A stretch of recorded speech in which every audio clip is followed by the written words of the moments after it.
Sophie Chenel.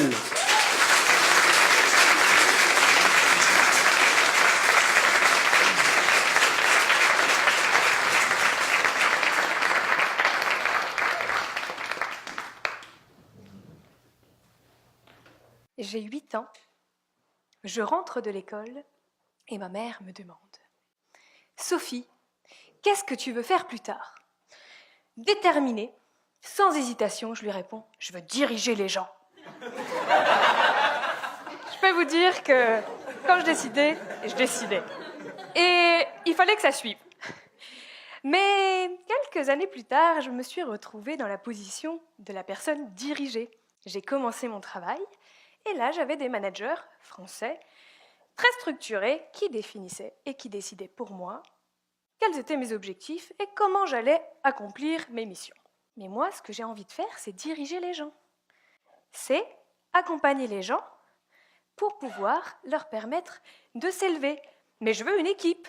Mais écoute, Sophie, fait 2 ans que tu travailles là, c'est bien que tu saches ce que tu veux, mais fais tes preuves, quoi. Puis t'es jeune. Bon, ben, tant pis. J'ai demandé à d'autres de m'embaucher, ce qui s'est passé.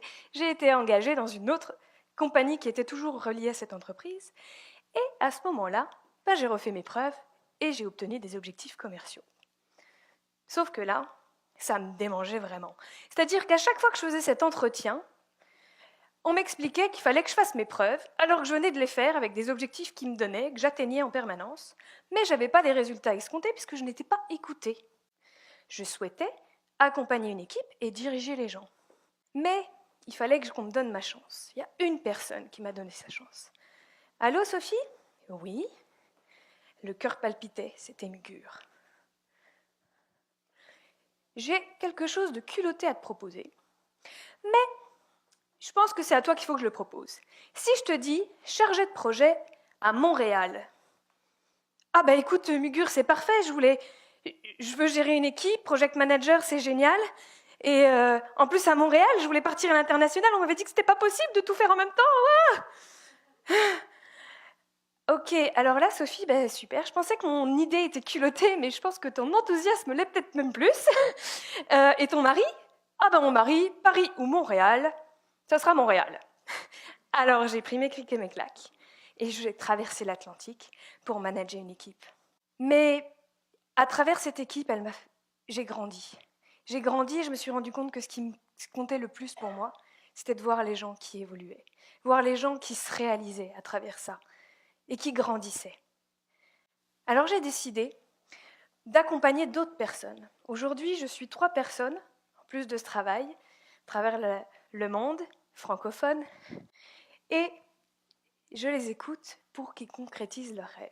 Et parfois, on se positionne par rapport à quelqu'un en se disant qu'on va être dirigé. Accompagnons-nous tous. C'est comme ça qu'on grandit. Ce que je peux vous dire, c'est que cette passion pour l'organisation et l'accompagnement, c'est vraiment ce que j'aime.